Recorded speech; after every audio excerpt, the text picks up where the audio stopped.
Mesdames et messieurs, bonsoir. Dans le récap 4 de la Côte d'Ivoire en marche ce soir, on met l'accent sur 2 autres départements. Commençons par les réformes dans le secteur de l'éducation nationale et de l'alphabétisation.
L'école ivoirienne est l'affaire de tous.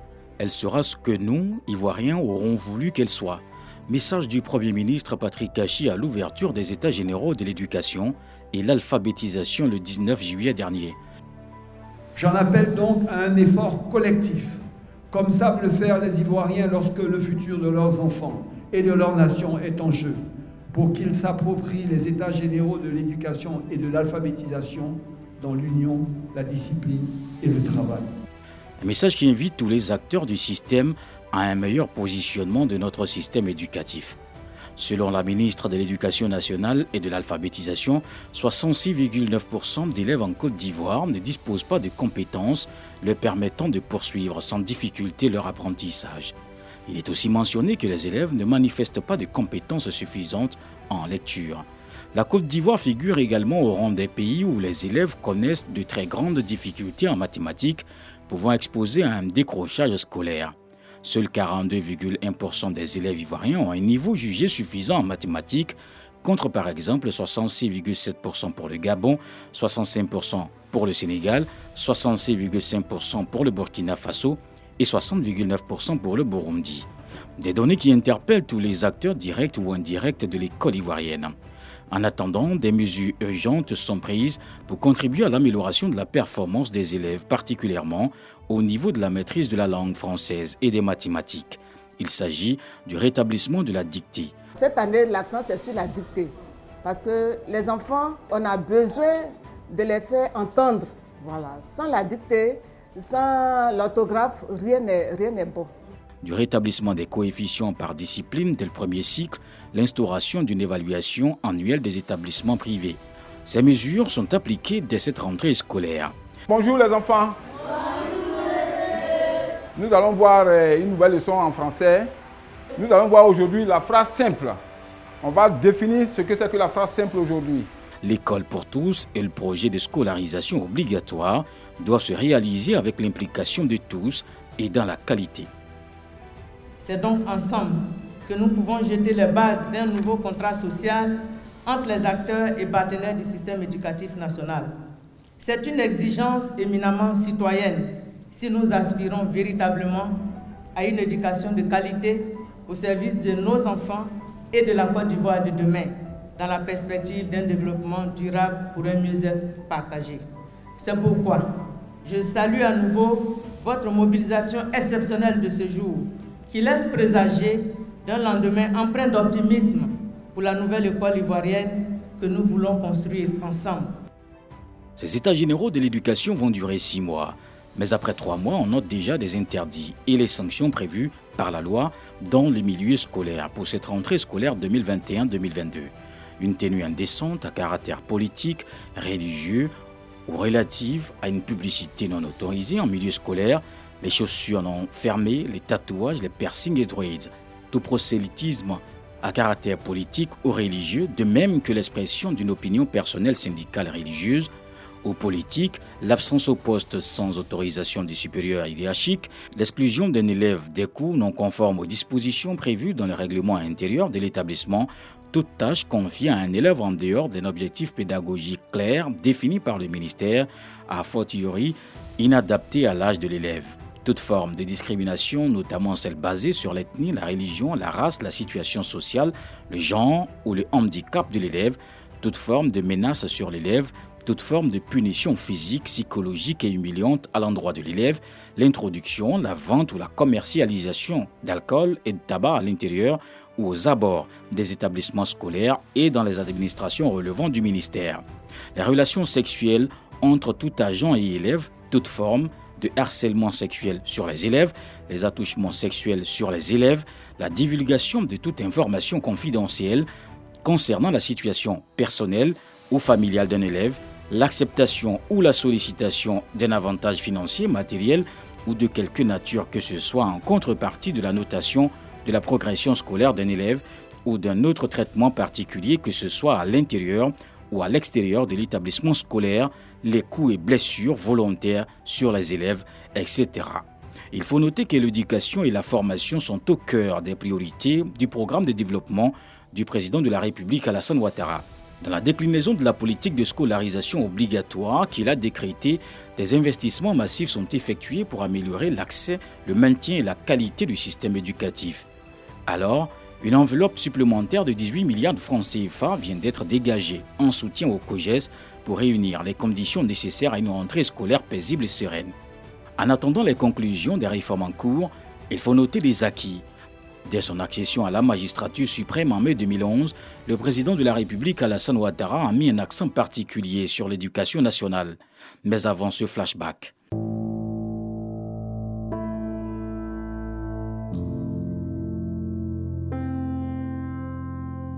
Il faut dire que le tableau était alarmant après la crise, infrastructures scolaires insuffisantes et l'existant dans un état de dégradation avancée. Les établissements souffraient d'un grave déficit en enseignants, au préscolaire, au primaire et au secondaire.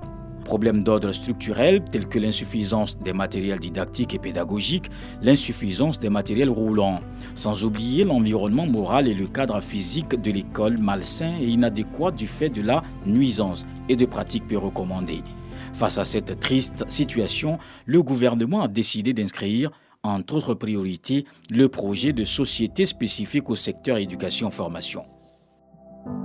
Sur la période 2011-2019, le gouvernement a accru l'offre éducative à travers la construction de 7 491 salles de classe du préscolaire, 32 849 salles du primaire, 307 établissements secondaires, des CAFOP, 16 établissements professionnels, la réhabilitation de 3 616 salles de classe du préscolaire et du primaire, 38 lycées et collèges, plus de 10 000 enseignants contractuels recrutés de 2019 à 2020 dans le cadre du programme social du gouvernement. L'école obligatoire pour tous les enfants de 6 à 16 ans, elle est surtout gratuite sur l'ensemble du territoire national dans tous les établissements publics. Près de 6 000 cantines scolaires en service sur le territoire national pour offrir un plat chaud et équilibré aux écoliers. Il faut relever que les cantines scolaires génèrent aussi plus de 35 000 emplois directs et indirects. Depuis 2011, des constructions d'établissements scolaires ainsi que des logements des enseignants ont été générateurs d'emplois. Beaucoup reste sûrement encore à faire pour améliorer davantage le système éducatif. Pour et mieux comprendre comment le gouvernement ivoirien a relevé le défi de l'école ivoirienne, voyons des réalisations à la loupe.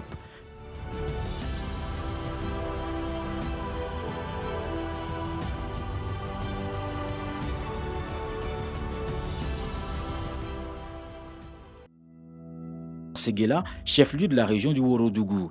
Ici, on met l'accent sur la scolarisation de la jeune fille. L'enseignement de Séguéla a changé parce qu'il y a beaucoup de filles, on les blaguait pour les enceinter. Comme l'arrivée du lycée jeune fille a changé beaucoup de choses. Actuellement, nous les mamans, nous sommes très contentes pour l'arrivée de cette école. Parce que nos filles aujourd'hui, elles arrivent à bien s'exprimer et lire bien. En tout cas, nous les mamans, nous sommes honorés. Dans la région, aujourd'hui, avec la construction du lycée moderne des jeunes filles, le taux de réussite a augmenté et les cas de grossesse sont en baisse. Cette initiative de l'État résout plusieurs problèmes. Grâce à cette école, beaucoup de parents ont senti la nécessité d'inscrire les jeunes filles à l'école. Et depuis la création en 2015, nous étions un effectif de 176 élèves. Aujourd'hui, nous sommes à 771 élèves. Donc c'est dit que l'école a atteint un de ses objectifs principaux, c'est-à-dire encourager nos parents à mettre la jeune fille à l'école. Pour toute la région du Haut-Doubs, nous sommes les premiers. Donc nos résultats sont excellents. L'accroissement des nombres d'infrastructures et d'enseignants est la réponse appropriée aux problèmes d'effectifs pléthoriques dans les classes. Une école spécialement réservée aux jeunes filles n'a jamais été faite dans cette région. Et en tant que femmes, cela nous donne la possibilité de savoir que toutes les filles sont égales aux hommes ou aux garçons. Ici, on nous donne pour habitude de vraiment se réveiller très tôt, ce qui est très important. On a aussi l'hygiène qui est très important. On lave les toilettes, on balaye nos salles de classe. Et cela nous apprend à être de bonnes femmes demain. Établissement d'excellence ouvert en 2017 et fréquenté cette année par 771 élèves, le lycée moderne des jeunes filles est un don de près de 1,3 milliard de francs CFA de l'ex-premier ministre Feu Ahmed Bakayoko par le biais de son organisation caritative dénommée Fondation Mayama. Après Séguéla, Cap-sur-Kani, une localité de plus de 30 000 âmes, à une quinzaine de kilomètres, le village de Katogbo. Ici, une école primaire bilingue en français et en langue locale pour faciliter l'apprentissage aux populations locales et donc les inciter à aller à l'école. Au niveau de l'enseignement, du CP1 jusqu'au CE1, c'est-à-dire qu'au CP1, l'enseignement se fait en langue, en Djoula, 100% en langue. Et arrivé au CP2, c'est 20% en français et 80% en langue. Nous qui sommes encadreurs, nous avons vu qu'avec l'instauration de l'école en langue, vraiment le niveau des élèves a commencé à s'améliorer et les apprentissages ont été allégés parce que l'enfant part du connu et à l'inconnu. Et à partir déjà du primaire, du CP1, l'enfant qui maîtrise déjà sa langue locale commence à faire un transfert à partir du CP2. Et lorsque nous faisons notre tournée, nous avons vu que les apprentissages ont été améliorés par rapport à l'école en langue. Il était important d'adapter les méthodes d'enseignement aux objectifs pédagogiques recherchés, une pratique qui a changé le quotidien des populations. L'enseignement en Djoula à l'école a fait du bien à mon enfant. Parce qu'aujourd'hui, il est motivé à aller à l'école, il apprend plus, et tout ce qu'il apprend avec le maître, et il vient nous le transmettre ici à la maison. Et il faut dire qu'il a de bons résultats par rapport à avant. Aujourd'hui, il est parmi les 5 premiers de sa classe. Pour se rendre à Katogbo, qui abrite l'école bilingue, il faut parcourir des kilomètres de pistes, souvent impraticables pendant la saison des pluies. L'un des souhaits des habitants de ce village serait le reprofilage des voies, avec des moyens de mobilité pour faciliter l'accès aux enseignants et aux élèves. À cela, il faut ajouter le manque d'électricité qui ne facilite pas les conditions d'études aux élèves. Direction Bondoukou, au Centre d'animation et de formation pédagogique en abrégé CAFOP. Depuis 2011, avec celui de San Pedro, le CAFOP de Bondoukou fait partie des 2 établissements qui ont été construits pour augmenter la capacité d'accueil des élèves maîtres. Il s'agit également de mettre l'accent sur la culture de l'excellence. Avec la formation, le renforcement des capacités sur place, alors nous, à tout moment, les besoins en formation des enseignants sont exprimés. Et lorsque ces besoins sont exprimés, nous, en interne, ou alors on fait venir des spécialistes de l'extérieur ou de la direction des écoles, lycées et collèges pour venir renforcer leurs capacités. D'où le résultat que nous avons depuis un certain nombre d'années. Il faut souligner que depuis l'ouverture du CAFOP de Bondoukou en 2015, le directeur du CAFOP s'est personnellement engagé et impliqué pour son bon fonctionnement. Son travail est reconnu par ses collaborateurs. Ici, au CAFOP de Bondoukou, sous la direction du directeur, nous avons mis l'accent sur le co-citoyenneté. Il s'agit de rendre le cadre beau pour la formation des élèves maîtres. Ça participe à la formation psychopédagogique de l'enfant. Et ce cadre-là, ils doivent le recopier dans leur école de destination. Quand ils seront à travers la Côte d'Ivoire, il faut que ce cadre réjaillisse sur les écoles de village. Voilà pourquoi le directeur, sous sa supervision, nous avons mis l'accent sur le cadre. En seulement 5 ans, le centre est l'un des plus importants et des plus prestigieux de Côte d'Ivoire en termes de résultats scolaires et de qualité de l'environnement. Pour les élèves maîtres, après la formation, ils exerceront leur métier avec professionnalisme et dévouement. Nous comptons déjà apporter notre expertise, ce que nous avons appris ici au CAFOP et au stage, ce que nous avons appris auprès de nos aînés. Nous comptons transmettre cela et bien évidemment qu'on appelle aux élèves. On a appris beaucoup de choses comme quoi, comment encadrer les enfants, comment enseigner et aussi comment se tenir en classe en face des enfants. Au CAFOP de Bondoukou, sur 600 élèves, on y dénombre 500 jeunes femmes et 100 hommes. Les nouveaux enseignants sont invités à mettre à profit les techniques pédagogiques et les connaissances acquises afin d'être cités parmi les meilleurs du pays, afin de contribuer à faire de l'école ivoirienne un cadre humain et social. Depuis 2015, ce sont plus de 3000 élèves maîtres qui ont été formés par le CAFOP supérieur de Bondoukou.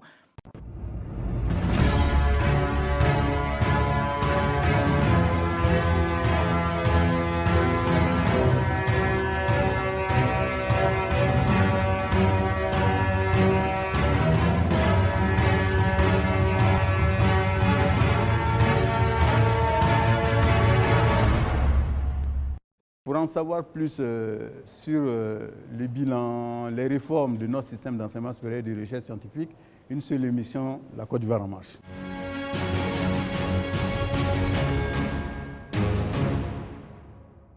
Après les élèves, passons aux étudiants des universités et des grandes écoles. Cette année, ils sont rentrés à la même date. Une grande première, une innovation. Innovation dans le système de l'enseignement supérieur, c'est la rentrée académique 2021-2022. C'est une rentrée unique, une rentrée particulière pour tous les étudiants de Côte d'Ivoire.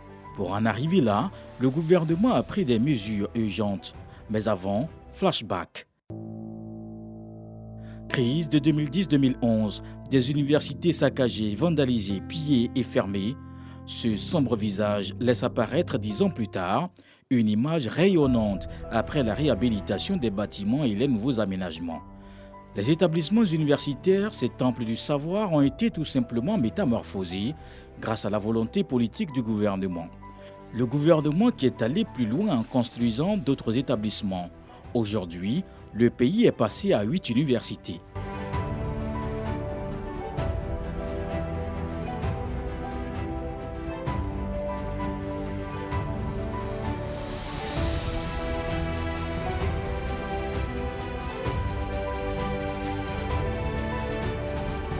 Pour réaliser ces infrastructures qui font la fierté des étudiants et des Ivoiriens, le gouvernement a débloqué la somme de 100 milliards de francs CFA pour la réhabilitation des 2 universités d'Abidjan, Cocody et Abobo, sans oublier celle de Bouaké au centre, Korogo au nord et Daloa à l'ouest, à l'intérieur du pays, dont certaines d'entre elles ont changé de nom. L'université de Cocody a été baptisée Université Félix Houphouët-Boigny du nom du premier président ivoirien décédé en 1993 et celle de Bouaké du nom de l'actuel président, Université Alassane Ouattara de Bouaké. Bâtiments et amphithéâtres modernes, grands espaces verts, plusieurs terrains de sport, un campus qui s'étend sur des centaines d'hectares bien dégagés. L'université Félix Houphouët-Boigny donne fière allure et envie d'y apprendre. La forte population estudiantine est estimée à environ 60 000 âmes. Aujourd'hui, la vision du président de la République est de voir les enseignants supérieurs former des ressources humaines de qualité. L'année académique 2020-2021 achevée, place à la rentrée 2021-2022. C'est une rentrée unique dans toutes les universités et grandes écoles, publiques et privées, une innovation de taille. L'objectif pour le gouvernement aujourd'hui est la valorisation académique des résultats de la recherche et la formation des ressources humaines de qualité par notre système d'enseignement supérieur.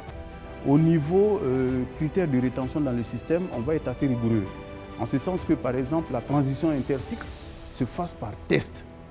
Vraiment, ça dit que si vous avez la licence 3 pour passer au Master 1, ce sera vraiment un test. Ce n'est pas parce que vous avez les L3 que vous allez aller en M1.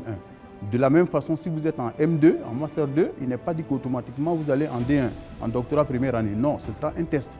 Donc vous avez ça déjà au niveau soft, mais il y a également la formation continue. Vous savez, ce qui se passe, c'est que quand un étudiant en plein temps, je ne parle pas de ceux qui sont en situation d'emploi qui viennent faire de la formation continue, mais les étudiants en plein temps qui n'ont pas validé leurs yeux sur 2 ans, qui sont admis à aller en formation continue, quand on les laisse faire cours avec ceux qui sont en formation initiale, on accélère le processus de massification de façon, j'aurais dit, artificielle. Donc il faut faire en sorte que ceux-là puissent faire les cours plutôt en ligne, via l'université virtuelle.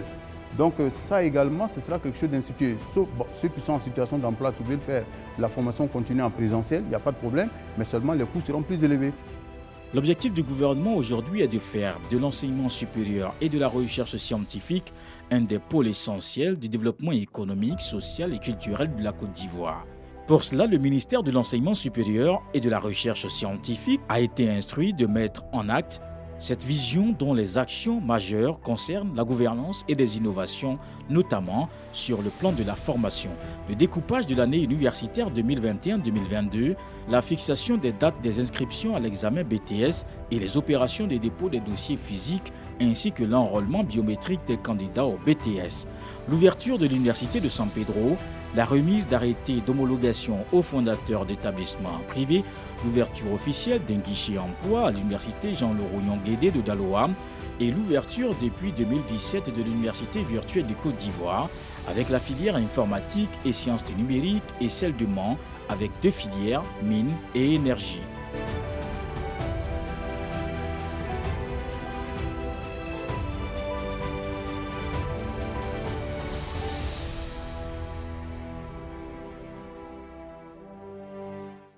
Grâce à l'abnégation des collègues enseignants, chercheurs et chercheurs, nous sommes parvenus à achever l'année universitaire qui était en cours et à entamer l'année suivante, de telle sorte qu'aujourd'hui, on est en droit d'espérer que tout va se passer correctement et que le lundi 18 octobre 2021, on fasse la rentrée unique 2021-2022. En plus des universités publiques, le pays regorge également de plusieurs universités privées et grandes écoles qui s'inscrivent dans les réformes engagées par le gouvernement.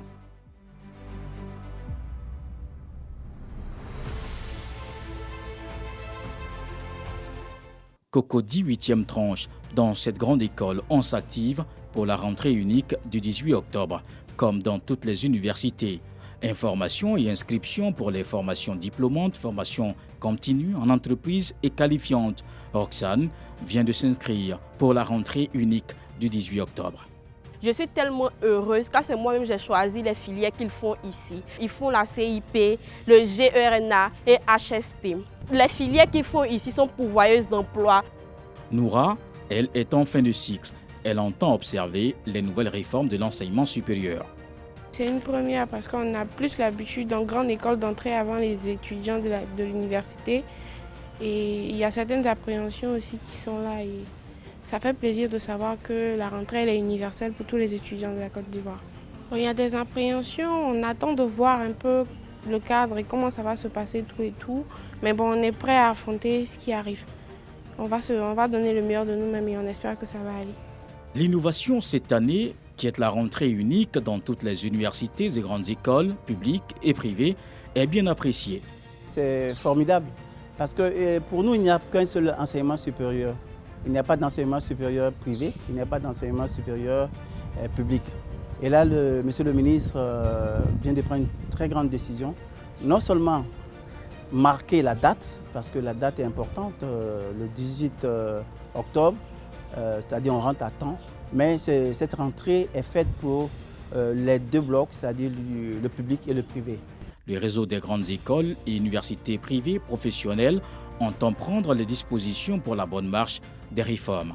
Nous avons été informés de cette rentrée unique qui va se faire au niveau du secteur privé et du secteur public.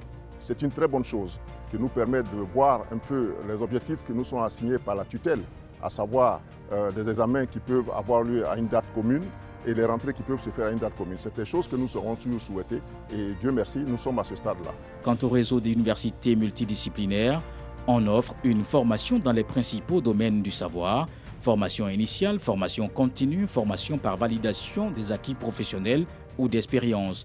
Ici aussi, étudiants et responsables d'établissements s'organisent. Nous nous inscrivons dans cette dynamique-là parce que nous n'avons pas connu de rupture. Donc, nous avons donc, après les résultats de la seconde session pour les Master 2, donné le temps, la possibilité aux étudiants donc, de venir s'inscrire, de pouvoir donc aborder de façon sereine cette rentrée qui est fixée au 18 octobre. Le quoi est au rendez-vous. Pour lui, cette rentrée est exceptionnelle. C'est une grande joie pour moi de commencer en même temps que tous les étudiants de Côte d'Ivoire parce que nous voyons que l'éducation nationale s'organise de plus en plus pour nous mettre tous au même niveau. Une rentrée académique unique pour cette rentrée 2021-2022. Les étudiants des universités et des grandes écoles retournent sur les bancs ce lundi 18 octobre après pratiquement 2 mois de vacances. C'était là les temps forts des actions du gouvernement ivoirien dans les secteurs de l'enseignement supérieur et de l'éducation nationale. Une sélection de 6 images. Merci de nous avoir suivis.